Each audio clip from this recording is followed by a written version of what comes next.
مردے سے قبر میں 3 سوال کب ہوتے ہیں؟ کیونکہ کچھ مردے جلد دفن کر دیے جاتے ہیں اور کچھ دیر سے، حتیٰ کہ دوسرے ممالک سے لائی جانے والی میتوں کے دفن میں بعض دفعہ 15-20 دن لگ جاتے ہیں۔ اگر قبر کو عام برزخ سے تعبیر کیا جائے تو جس میت کو 20 دن بعد کیا جائے اس سے سوال جواب کب ہوں گے؟ اصل میں سارے اشکالات قبر کا معنی نہ سمجھنے کی وجہ سے ہے۔ میں نے کل بھی آپ سے کہا تھا، قبر کہتے ہیں میت اور اجزائے میت کے مقر کو۔ جنازے کے بعد اگر آپ میت کو دفن بھی نہ کریں تو میت سے تب بھی سوال جواب ہوں گے، اور میت کو تب بھی راحت بھی ہوگی اگر مسلمان ہے، اور عذاب محسوس ہوگا اگر وہ کافر ہے۔ یہ دفن کی بات اس لیے کرتے ہیں، حضرت حکیم الامت رحمہ اللہ نے لکھا ہے، اس کی وجہ یہ ہے کہ عام طور پہ معمول یہ ہے کہ جنازے کے بعد میت کو دفن کر دیا جاتا ہے۔ اگر دفن نہ کیا جائے، آپ میت کو باہر رکھ دیں تو وہی جگہ میت کے لیے قبر بن جاتی ہے، وہی جگہ میت کے لیے قبر ہے۔ جہاں میت ہوگی وہی قبر ہے، اور جہاں اس کے اجزاء ہوں گے وہی اس کے لیے قبر ہوتی ہے۔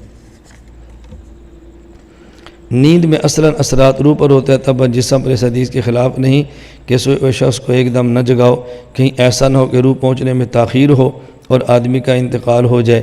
اب تو اگر اس حدیث کا یہی معنی جو آپ سمجھے ہیں، تو اگر انتقال ہو جائے تو انتقال ہوگا تب جب روح نکلے گی، تو جب روح آئے گی تو پھر انتقال ہوگا یا بندہ زندہ رہے گا؟ اگر روح واپس آ گئی تو پھر زندہ ہوگا یا انتقال ہو جائے گا؟ اگر روح آنے میں دیر ہوگی، بندہ مر گیا، تو روح نے آنا کس کے اندر ہے؟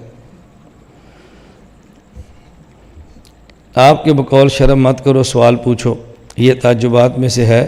تو کیا یہ تعجب اللہ کے ارشاد ان اللہ لا یستحی ان یضرب مثلا، اور علی کے ارشاد کہ میں حضور صلی اللہ علیہ وسلم کی بیٹی فاطمہ رضی اللہ عنہ کی وجہ سے حضور صلی اللہ علیہ وسلم سے شرماتا ہوں اور خود سوال نہیں پوچھ سکتا؟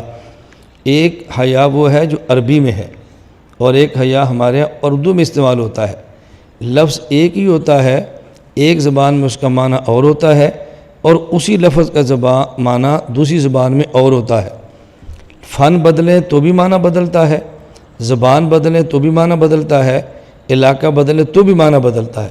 اور جب ہمارے یہاں کہتے ہیں فلاں بندہ بڑا بے شرم ہے، اس کا معنی کیا ہوتا ہے آپ بتاؤ؟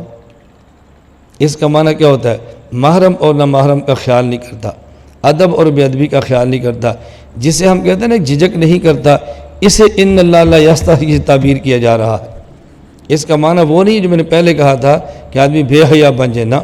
حضرت علی رضی اللہ عنہ جو فرما رہے ہیں نا، اس کا معنی یہ تھا کہ میرے گھر میں حضور کی بیٹی فاطمہ ہے تو مجھے حضور سے پوچھتے ہوئے جھجک محسوس ہوتی ہے، میں کیسے پوچھوں؟ اور شرم اور حیا کا معنی ہوتا ہے کہ فلاں بندہ حیا کرے۔ حیا کا معنی کیا ہے؟ کہ نامحرم کو نہ دیکھے، اور حیا ختم کرے کا معنی کہ نامحرم کو دیکھ لے۔ اب یا حیا کا معنی اور ہے، اور جو یہ فرما رہے ہیں یا حیا کا معنی وہی ہے جو میں آپ کو سمجھا رہا ہوں کہ جھجک اور بلا جھجک۔ جو ہم سمجھے اس کے مطابق انبیاء کی حیات برزخی میں روح اور جسم کا آپس میں تعلق حیات ہے، جبکہ حدیث کے مطابق انبیاء نماز بھی پڑھتے ہیں، اور نماز بدن کا عمل ہے جس کے لیے تعلق تصرف ضروری ہے۔ حکیم الامت مجدد الملت مولانا اشرف علی تھانوی رحمۃ اللہ علیہ فرماتے ہیں، قبر اور قبر کے بعد کے حوال یہ اصل میں ایسے معاملات ہیں جو امر تعبدی ہیں، سمجھ آئے آپ نے تب بھی ماننے ہیں، نہ سمجھ آئے تب بھی ماننے ہیں۔ آپ جتنا بھی اس کو سمجھائیں گے اس پر کوئی نہ کوئی عقلی اشکال ہوتا چلا جائے گا۔ جتنا سمجھا سکتے ہیں سمجھا دیں، اور اس کے بعد باقی معاملات اللہ کی ذات پر چھوڑ دیں۔ اور یہ جو میں نے آپ کو سمجھایا ہے کہ وہاں تعلق تصرف اور تعلق تدبیر نہیں، کیونکہ تعلق تصرف اور تعلق تدبیر کا تعلق دنیا سے ہے، وہاں اتنا تعلق ہے جو تعلق حیات ہے، نہ وہاں تصرف ہوگا نہ وہاں پہ تدبیر۔ اب آپ کو شکوہ صرف یہ ہے کہ آدمی دنیا میں تعلق تصرف نہ ہو تو خود کھڑا ہو کے نماز نہیں پڑھ سکتا، اور اگر وہاں تعلق تصرف نہ ہو تو پھر خود کھڑا ہو کے نماز کیسے پڑھے گا؟ یہ صرف عالم برزخ کو عالم دنیا پر قیاس کرنے کی وجہ سے ہے، جبکہ عالم دنیا کے حوال اور ہیں اور عالم برزخ کے حوال اور ہیں۔ احوال میں فرق ہو تو پھر قیاس نہیں کرتے، اس لیے ہمیں شبہ پڑتا ہے عالم دنیا کو دیکھ کر کہ عالم دنیا کی نماز ایسی ہے کہ اگر تعلق تصرف نہ تو بندہ نہیں پڑھ سکتا، تو عالم برزخ کی نماز کیسی ہوگی؟ اگر تعلق تصرف نہ بندہ کیسے پڑھے گا؟ تو عالم دنیا کے حوال الگ ہیں اور عالم برزخ کے حوال الگ ہیں۔ اس کی میں آپ کو چھوٹی سی مثال دیتا ہوں۔ اب دیکھو، دنیا میں اگر ایک آدمی کسی کمرے کے اندر بند ہو اور دروازہ ہو اور وہاں سے نکلنا چاہے تو پھر دروازہ کھلے گا تو نکلے گا یا دروازہ بند ہوگا تو بھی نکل جائے گا؟ کھلے گا تو جائے گا نا۔ انبیاء علیہ السلام اپنی قبروں میں ہیں، حضرت موسیٰ علیہ السلام اپنی قبر کے اندر ہیں۔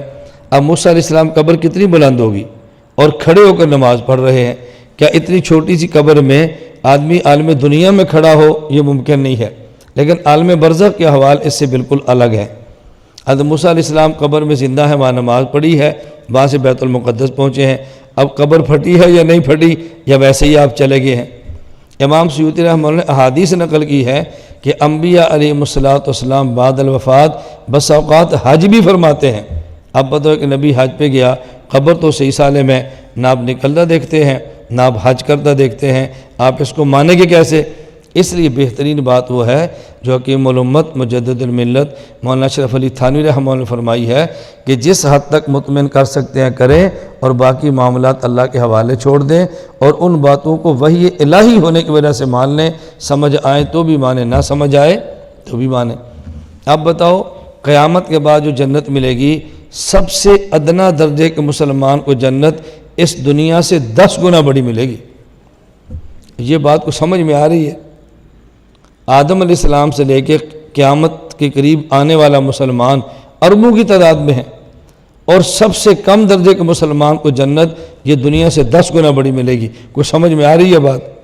مان رہے، قبول کر رہے ہیں، نہیں سمجھ آتی پھر بھی قبول کر رہے ہیں۔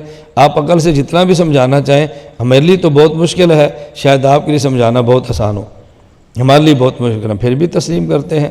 اللہ تعالی ہم سب کو بات سمجھنے کی اور سمجھ کر ماننے کی توفیق عطا فرمائے۔ لا الہ الا اللہ، لا الہ الا اللہ، لا الہ الا اللہ، ما لنا رب سوا۔